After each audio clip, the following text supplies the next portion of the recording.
What's up, everybody? I'm John Middlekauff. You know what I need you to do.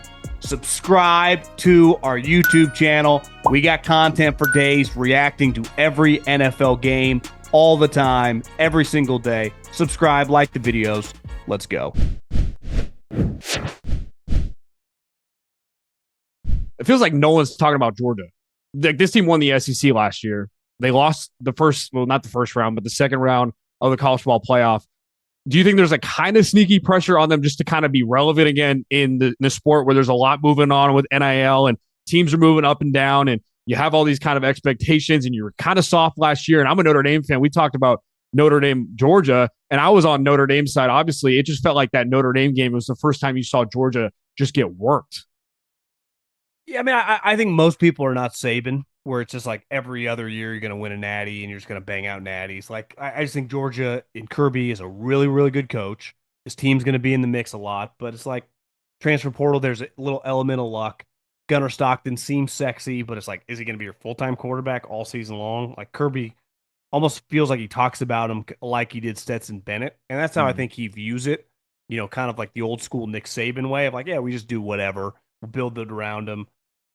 Are we sure that you're able to play like that now? Like, don't you kind of need an NFL quarterback? So I don't think he won back-to-back national championships. They hadn't won one since 1980. But I do think you start paying what they're paying for their staff, for their team. People expect like 10 wins minimum. Like they're kind of the new Alabama because of their coach. So you don't need to win the national championship, but like last year, can you just be in the mix, be in the SEC championship game, be in the final 8 or 4? But like the SEC's weird. If Gunnar Stockton sucks, they would have a problem. Yeah, he's not a sexy. And when I say suck, I just mean like Carson Beck created problems for them. Like he just wasn't going to be good. It was going to be a tough season. And that's the thing with college. You just never know. Maybe he's gotten a lot better. They won a lot of games with Stetson Bennett. They also had an all-star team. I mean, you could argue their roster was as good as any Alabama roster over the decades. It was literally their entire defense was basically first or second rounders. They had Brock Bowers and Ladd McConkey. I mean, it's like, that's a pretty unreal 1-2 combination to pass the ball. I mean, both those two guys are their star, quote unquote, receiver. I know he's a tight end, but he's a receiver on their NFL teams. So it's like, it's pretty hard. Like in the NIL era, it would have been much easier pre-NIL for Kirby. They would have been the new Alabama, just 2-3 deep. I think it's just more difficult now because the guy's like a backup. He was like, I'll go play at Florida State or I'll go play at Auburn, and these guys just disperse. I think I've heard Josh Pate say this. I've heard a couple different people say this. The SEC is still really strong because all the sweet players, but they just kind of get dispersed in the SEC. Right? So it's like where they used to be on Bama or Georgia or those Urban Meyer Florida teams.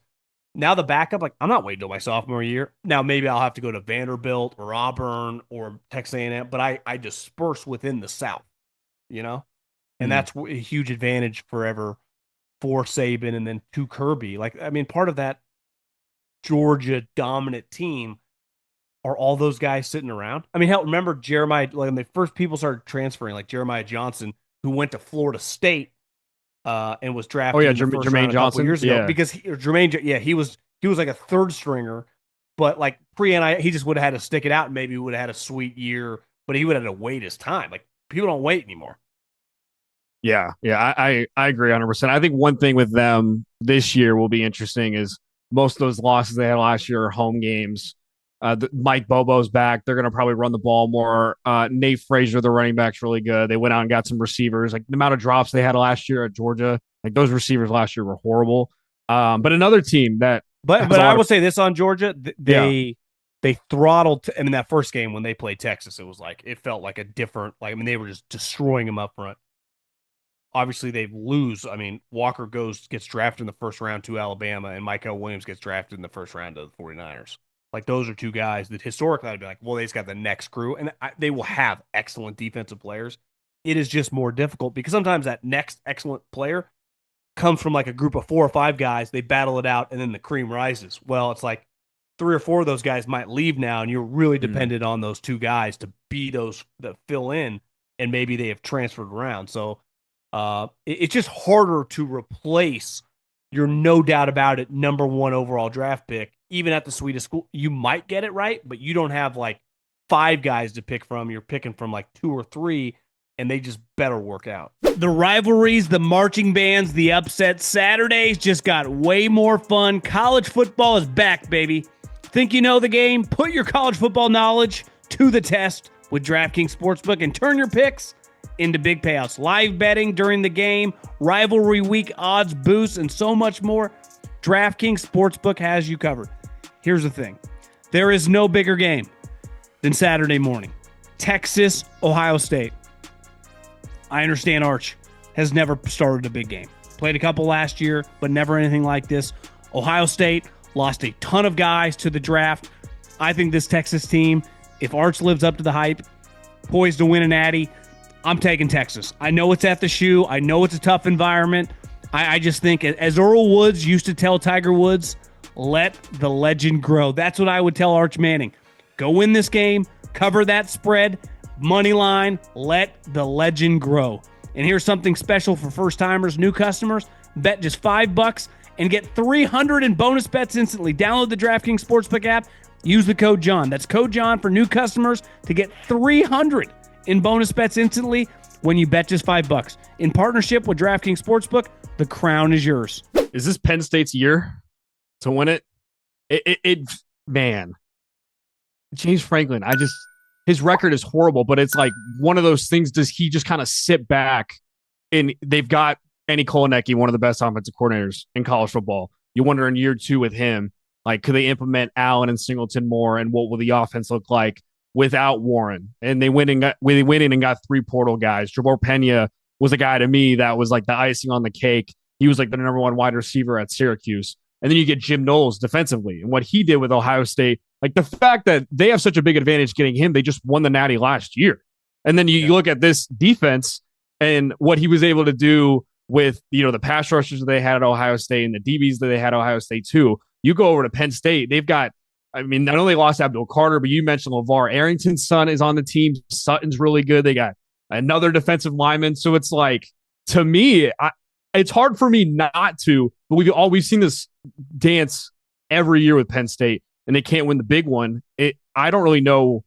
It's hesitancy, but they have such a big advantage over the other teams right now preseason in college football. Well, their schedule is kind of a joke, right? They got Oregon, Ohio State. They get Oregon at home, and they go to Ohio Oregon. State. So I would say worst case scenario, they're probably 10-2.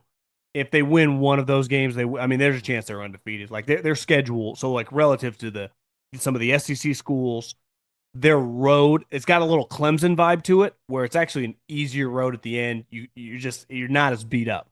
There's not like, oh, they've got an off week, we're playing Texas A&M. Like their off weeks like Indiana. Like they're gonna fucking blast those guys. Even if Nebraska's better, like huge advantage. Rutgers, Michigan State. Iowa's a tough physical game, but like Northwestern, UCLA, Nico, like they're gonna be favored by double digits in all these games. So I mean, their first two games, Nevada, FIU, Villanova is what they got leading into Oregon. So I just think from a roster standpoint, they feel like a lock, like you guys last year. Once you lost to who'd you lose to? Ball State or something? Northern Illinois. Yeah, thanks for the reminder. Yeah. You have to like drop the ball so bad to even put your playoff spot in a precarious situation because of your schedule. Like Penn State is just kind of in the driver's seat. Like I'd be stunned if they're not in the Big Ten championship game. And so then you're just 60 minutes away from you're in the championship game in the SEC or the Big Ten. You are a lock if you win that game to get a bye, right? So you get to that game, you are 60 minutes away from having a bye. And then we factor in their schedule, it's like, can you win 3 games then? Then it just comes down to, I do think getting the monkey off your back, Oregon will still be ranked pretty high, even if they kind of have a down year. Yeah. Like they'll be undefeated. They'll be undefeated. But winning the Oregon or Ohio State game for James is big going into the playoffs, winning one of those 2 games, right?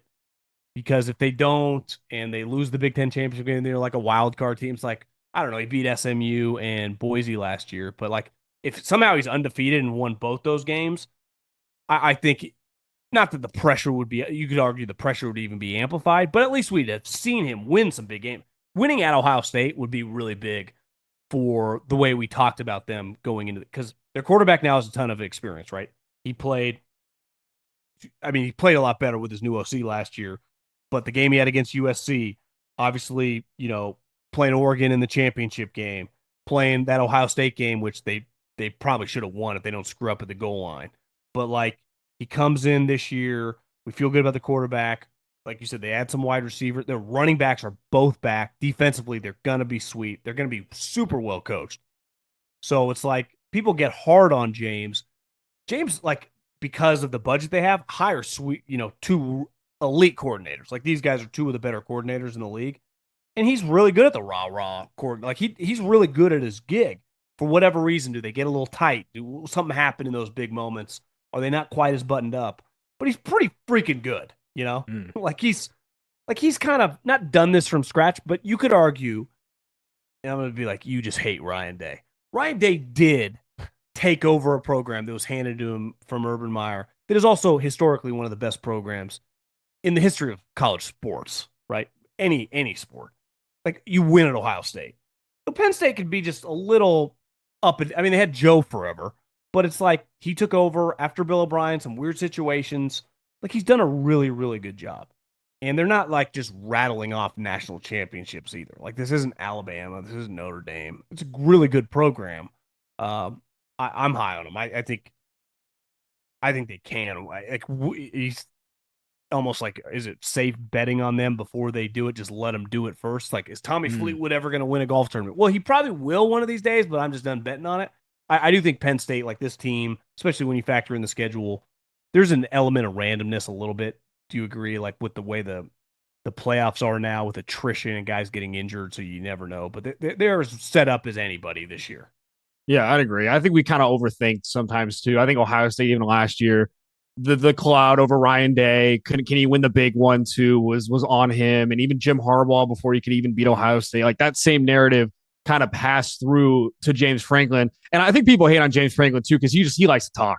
Like you see him in these press conferences, and that press conference he had with Marcus Freeman talking about how Notre Dame should be an independent, right to his face when he's right across because from him. That's what he's like an old school big personality. Yeah, Bobby Bowden. Like I'm a CEO, I'm a recruiter, I'm the personality. Marcus Freeman's like wants to scheme you on the whiteboard, right?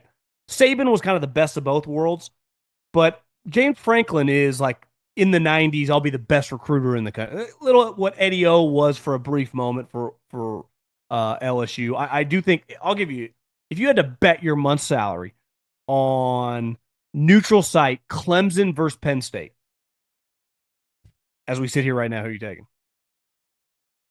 I'm taking Clemson close, but I mean Penn State up front, like that defensive line, like just thinking about them against Klubnik. I would trust Clemson just based on the fact that their receivers are all returning from last year. They got a lot of returning production that have played with Klubnik and in the scheme versus like Penn State. They still have 3 transfer wide receivers. You got a new tight end. So like I think it's going to work out for them. And the receivers last year for Penn State were horrible, but I would say Clemson neutral. What about you? Yeah, they have more boxes checked going into the season. I mean, they lost what's his name to the Giants, Abdul Carter, who was one of the best players in the country. Now they will have reinforcements, but Clemson brings back Woods, right? Who's an elite player. Like that is their Abdul Carter, who most people think could get drafted. I would say Dabo is the more successful version of James Franklin. Big personality, talks a lot, CEO, head coach, offensive background, wide receiver guy, but really like he's walking around practice, not with a group, right? His coordinators run the show. When Dabo had sweet coordinators back in the day, Venables, Tony Franklin, they kicked it. He recruited. They beat the shit out of everybody, right? Then they went through some tough spots. Now he's got Lincoln Riley's brother, and we view him pretty good. James Franklin, same deal. I don't think it's crazy if we look back in 5 years, James Franklin finally wins one. We talk about him like one of the best coaches in the country. Speaking of Lincoln Riley, you think he can ever win in the Big Ten? You think this is going to be one of those things that the buyout's so big? They have a 2026 recruiting class, the number 1 recruiting class, but it feels like I don't know. What are your over thoughts just on Lincoln Riley and USC? I can be a pretty big hater on this situation because I think that where you're from and where you coach in college matters. Like James Franklin's from Pennsylvania. It fits. Kirby Smart played at Georgia, Southern guy, fits at Georgia. before you even win or lose a game, like people want to like you, right? Rich Rodriguez going back to West Virginia. He's our guy. You know, the guy when Chris Peterson went to Washington, he's a West Coast guy, intellectual. That school, it just fit. This is a weird fit. You got a dude from Texas, right? Coaching at LA, not winning. I heard Klatt say this. He's like, you got to be pretty careful. And because I always like talk shit when Colin would come on, big USC guy. And I was like, what is going on? This is a joke. A lot of their losses last year actually weren't that bad in terms of like they weren't getting blown out. They lost crazy games, right? They lost crazy games that they should win. Penn State, Aller, and Tyler Warren pulled plays out of their you know what to win that game. Yeah. Minnesota, all time epic meltdown. You were telling me I'd forgotten about this game. Like they could have beat Notre Dame, right? Michigan too. I mean, Notre Dame he threw 2 back-to-back pick sixes, and in the Michigan game, Kalel Mullings became a superstar. Had that like 80-yard touchdown, and they came back on that game too. I just wonder, just the whole brand of Lincoln Riley, just defensively, and the defensive coordinator, and like what are we going to see? And then I like the receivers, but the quarterback isn't like what he's had in the past. I mean, even Miller Moss like had a bigger name because we saw him in the Holiday Bowl. Now, I guess USC did beat A&M in the bowl game, whatever you want to take that with a grain of salt or whatever. But I just think for me, they lost so many games on the road. I would. All the A&M guys did not play. Yeah, that is true. That is true. And just for me, like I think they've had the hardest transition in the Big Ten. And I think like saw Greg McElroy has USC as like a top 15 team, and maybe he knows more in depth about this team. But they're one of those teams that I know there's a lot probably for you in college football that's like, I'll be on your side. I'm gonna just show me before I can be on your side this season for USC. I would say this about USC. I think D'Anton Lynn, who is Anthony Lynn's son, is their defensive coordinator. He's really good. And you see that quote he had within the last couple of weeks where he thought, now he's Big Ten guy, he thought the Big Ten, because he had coached at Baltimore, was the closest thing to the NFL, trying to hype up the Big Ten. If you saw their team picture like a week ago, I've forgotten about this. Rob Ryan, you got that long white hair, big fat belly. God, he's is on the staff. So I think defensively they actually could be pretty good. And, I think the major question mark is the quarterback, but like that is usually Lincoln and the quarterback. They will figure it out. I think there is a lot of, LSU. I think this is kind of the Big Ten's LSU. Like the hype was, and even more, because ultimately didn't LSU want Lincoln Riley, and he basically chose USC over LSU. So it's like, okay, Lincoln. I mean, I don't need you to go 12-0, but can you go like 10-2 and have a couple big wins? I have to look at their schedule, but can you just win a game that part of being a legendary coach or a guy that's really highly paid is you got to win some games sometimes people don't think you're going to win. And I just feel like Lincoln Riley, like Missouri State, I mean, their schedule, Georgia Southern, like what a joke. Purdue, like can they beat at Illinois? Can they beat Michigan? Can they beat Notre Dame? Can he beat Oregon? Like, is he going to win? Can he win two? Can he go 2-2 in those games? Nebraska. Yeah. That's another team that's like kind of in that tier 2 in the Big Ten that can they get over the edge. But can I tell you about my friends at Mando? Here's the thing. Summer is upon us. Where I live, I think it's 110 degrees today. And I'm a sweater. And I don't like smelling. So the key with Mando and their deodorant, it has sweat control. So not only does it block the odor all day, but it controls my sweat. I don't like to just be soaked if I'm just walking outside to grab something out of my car. And here's the thing. It was created by a doctor who saw firsthand how normal BO was being misdiagnosed and mistreated. So all the products, they're baking soda free, and you can choose from a variety of fresh scents like bourbon leather, Clover Woods, Mount Fuji is the one I use, or just the go-to Pro Sport. Want to try America's #1 whole body deodorant formula right now? You can find them in Walmart, Target, and other retailers around the country. Mando Starter Pack is perfect for new customers. It comes with a solid starter deodorant, cream tube deodorant, 2 free products of your choice, like Mini Mando body wash or deodorant wipes, love those, and free shipping. As a special offer for listeners, new customers get 20% off site-wide with our exclusive code. Use the code JOHN, that's JOHN, at shopmando.com. That's shopmando.com for 20% off site-wide plus free shipping. shopmando.com. Please support our show. Tell them we sent you. Mando's got you covered. Protect your pits, baby. Smell great doing it. One last topic, and then we'll get into everyone loves these predictions. Love college football, big season predictions. But has your perspective, runner-up Notre Dame, magical season, right? I mean, they lose to NIU. They win four or win three games. They beat Indiana. They beat Georgia.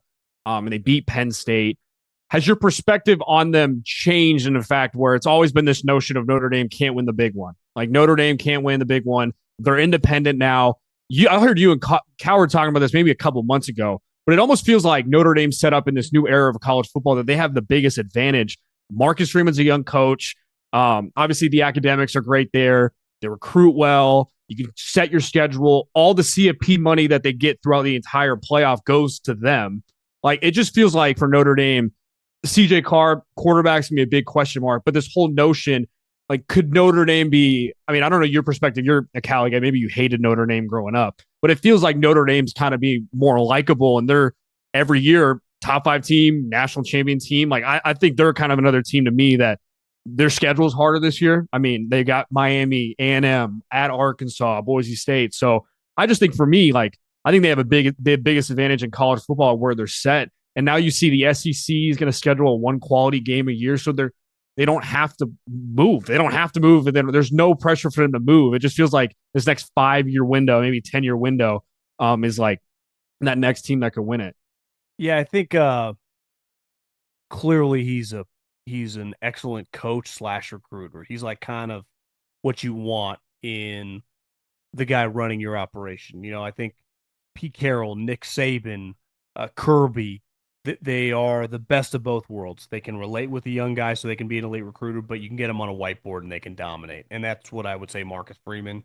And there's just like an authenticity to him where it's just like, okay, I kind of see it. And you could see like he was a little uncomfortable when James Franklin like wouldn't shut up. Like he doesn't want, there's not a lot of fluff to him. Like Saban could BS a little bit more. Like Chris Peterson's a good example. Like Chris Peterson wasn't really into the BS stuff. You know, like Ed Ogeron was all BS. I don't mind my coach being serious, and clearly Notre Dame kind of got a David Shaw vibe to him. But David was an offensive guy. This guy's a defensive guy, so there's a toughness aspect to him. But I just think their talent, like Jeremiah Love, what if he's the best running back in the country? So if you're the best running back in college, you're usually going for like, I'm close to 2,000 yards. You just handle the ball nonstop. And remember, we were talking about last year defensively, some of their young talent was like, damn, who's that guy? And it's like, oh, that's Bryant Young's kid. And so it's like, you're going to have guys on their roster because they're transfer portal. They probably operate a little bit differently, fair to say, than like Alabama or Ohio State or Michigan, right? They're like Georgia where they'll plug and play. They only add like 8 guys. So they added like a couple receivers this year, like Virginia's receiver who had back-to-back 800-yard years. Like he could be their receiver room could be more dynamic down the field versus before they were running offense. Jadarian Price, their offensive line is going to be set. And they're a team too that I know Texas and Sarkisian talked about this too. With the amount of games you're playing, like you got to play probably a lot of guys, 2 deep guys, especially on defense. And they were dealing with injuries last year, and you watch them play, you would not know watching Notre Dame last year that they dealt with their starting cornerback who got drafted to the Buccaneers was out for the majority of the season. They had a true freshman who's the best cornerback in the country step in. So it's like them and their ability to recruit and also play guys early. That's why they're able to keep all these guys around. Like I think that's one thing too. They're so young, but they keep this retention throughout the couple of years. You're not losing guys. Notre Dame's obviously a powerhouse. Like it just seems like to me, like they just have such a big advantage. And to your point about all the former players, like Bettis' kid's there, Plaxico Burris' kid's a freshman. That makes me feel old. Like I kind of feel like you. It's like all these guys you watched your whole life in the NFL. Their sons are going. Larry Fitzgerald's kid's going to be there next year. Like I just think things are moving in a great direction at Notre Dame. And I think people are starting to, this whole narrative, like I keep mentioning, win the big one and that they're the most hateable team in college football. They're becoming likable. And they got their own TV contract with NBC. It's like, yeah, money's not going to be an issue. One thing with their, Riley last year, I remember that first game against Texas A&M, like he just doesn't throw it very well. And throughout the whole season, like he's not a great thrower of the football. And just looking at his numbers, threw 21 touchdowns. he ran for 17. So basically, he brought to the table 38 touchdowns. So I would imagine C.J. Carr, in theory, better thrower of the football. But Riley Leonard and the character, the leadership, people love the guy. I was out on him early. And then as the season went on, he clearly got better, transfers. I think sometimes it's unfair the way we judge you. Same with Will Howard. By the end of the season, they were way more comfortable and way better. They're honestly kind of similar trajectories. Early on, you're like, what's going on here? And by the end, Will throws the ball, or did in college, way better than Riley. But by the end, Riley was a legitimate starter in college football. But he just brought so much to the table. I'm not comparing him to Tim Tebow. Tim's a better college player, but like running and passing, what Lincoln had forever with like Kyler Murray or Jalen Hurts. That's a pretty, like 38 touchdowns, a lot from your quarterback. And like you said, the schedule's harder. I mean, they feel good about CJ Carr counting for that many scores. Yeah, and I think some of those touchdowns too are going to go towards Jeremiah Love. I think Jeremiah Love, I think he could have what Genty had at Boise State. I'm not saying like Love's going to have that at Notre Dame, but it feels like if he has some type of one of those like overhaul monster rushing seasons at a big program like Notre Dame, like he could be a Heisman guy. When we transition to like bets to look at, he's plus 2,800. Like that's another guy, a non-quarterback.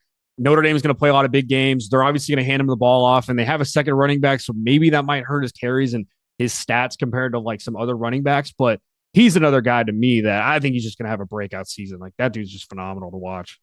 Yeah, 28-1. I do. Do you expect Notre Dame to be in the playoffs this year? I do. I it's a 2-game season, but I hate when people have that mentality because either they beat Miami, they beat A&M, and then the rest of the season maybe they get sniped by Arkansas. Or like luckily this year they don't play a MAC team, thank God, because a MAC team or a Marshall, like that's like Notre Dame's past, or like that's what they're really bad at. But I do expect them. They control their own destiny too. They're independent. You set your schedule. You don't have to worry about a whole conference.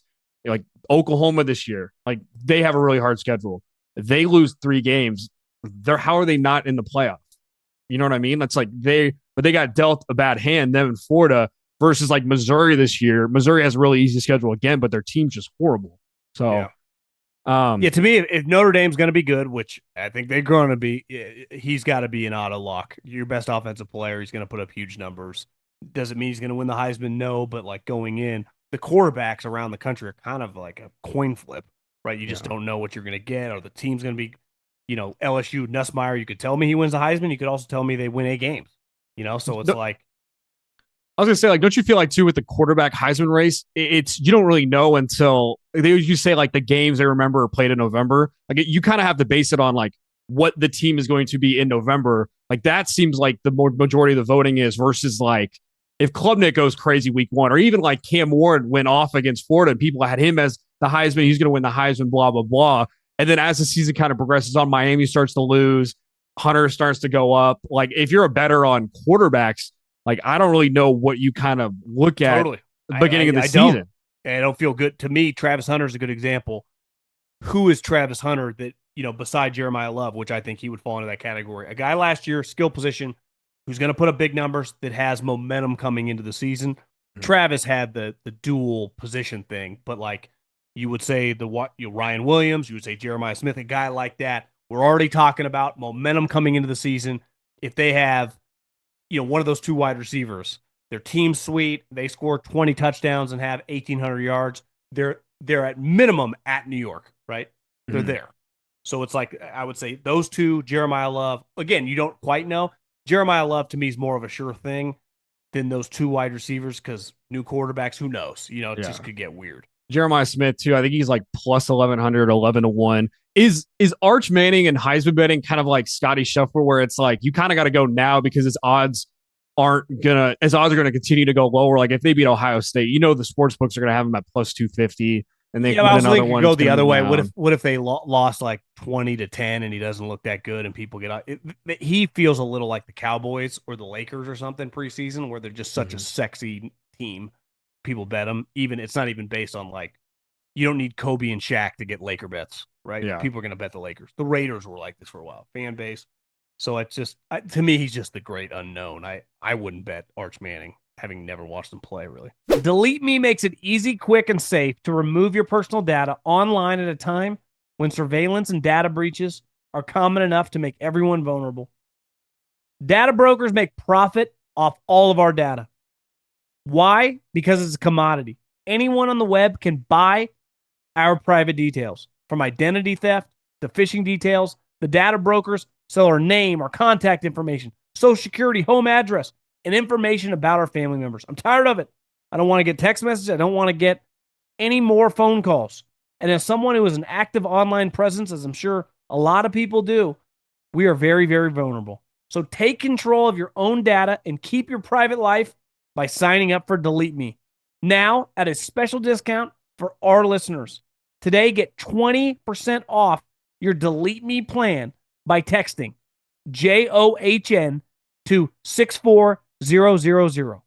The only way to get 20% off is to text John, JOHN, to 64000. That's 64,000. That's John to 64,000, 64000.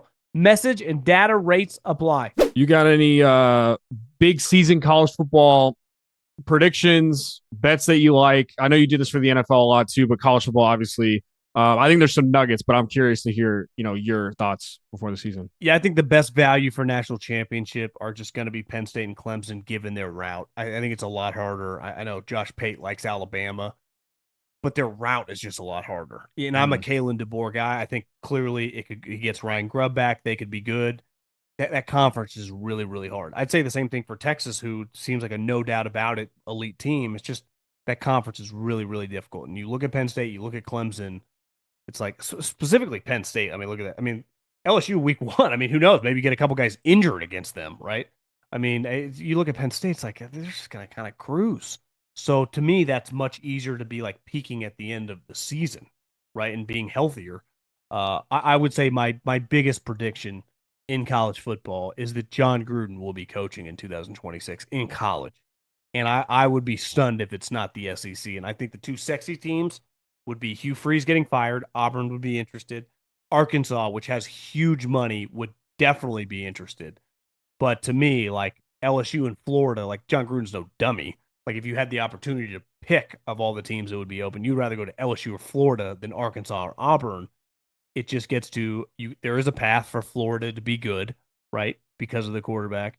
And LSU financially just might not be able to buy him out. But I think that John Gruden will be coaching in the SEC. And I guess you could throw Florida State if they have a disastrous season. So and that Florida State is essentially will be sooner than later an SEC program. He will be coaching in the South college football because I don't think he's ever coming back to the NFL. But you watch him with Georgia, the way he talks, like I think he's no dummy. Like he's not going to get another NFL job. I mean, the lawsuit's going on. I can't even keep up with what the hell's going on there. And I just don't think anyone's going to hire him. But college football 1,000,000% will. And I think the Southern teams too, like Hugh Freeze was like banging hookers or whatever. Auburn didn't care. Right? Petrino, these football programs in college do not care. And the other thing is John's always been a little bit of a money whore, like 10 years, 100 million, though. That's what the Raiders had to get him to come out from Monday Night. Like he likes his cash. The SEC's got big money. So I would say my big, who knows? College football, you could convince me like 10 different teams. Yeah. Win the national championship, make the playoffs. That's a great part about it. John Gruden will be coaching in 2026 college football. I like that prediction. I think for me, my biggest prediction for this season, I think Texas A&M, you get about plus 2,200, which isn't the greatest odds, but I think for the college football playoff right now, you look at the odds for DraftKings, about 15 teams are like minus. And then you have like the plus 108, plus 180 teams like the LSUs or the Ole Misses right in the middle. I think plus 220, I think Texas A&M can make the playoff this year. I think SEC, you talk about one-score games last season for the college football playoff. Ole Miss doesn't lose to Kentucky. Alabama doesn't lose to Vanderbilt, Oklahoma, one of those games. I think the SEC could have got 5 teams into the college football playoff versus the whole Indiana and the ACC getting 2 teams. I think A&M with Marcel Reed. This is a guy that was splitting reps last year, dual threat guy, kind of an underrated passer. They went in the portal and they got NC State's best wide receiver. I think people forget Elko was 1 win away. They should have won that game against Texas last year for going to the SEC championship and making the playoff. So my bold prediction would be I think A&M, they're picked 8th in the SEC media pool. And they got at Notre Dame, at LSU, at Texas. They can win every other game and win 2 out of those 3. And LSU in October, they could be, panic mode. They could already have 2 losses where they're not as great as a team as they were in the back end of the season. At Texas, obviously, will be tough. And then I'm going to be at that Notre Dame game. So, again, I think if they can win 2 of those 3 games, I love Marcel Reed. Elko's going to get the defense right. I think, to me, my bold prediction, my big prediction would be A&M to make the playoff this year. I got one. I'm just looking at the Big 12, which is obviously a tough Fun conference. I do think the heavy favorite last year was Utah because they were coming off dominating in the Pac-12. They had become them and DeBoer's last couple of years with Washington and Oregon like an equal. Like they had passed USC. Last year, their quarterback situation was a disaster, but Kyle Whittingham is one of the best coaches in the country.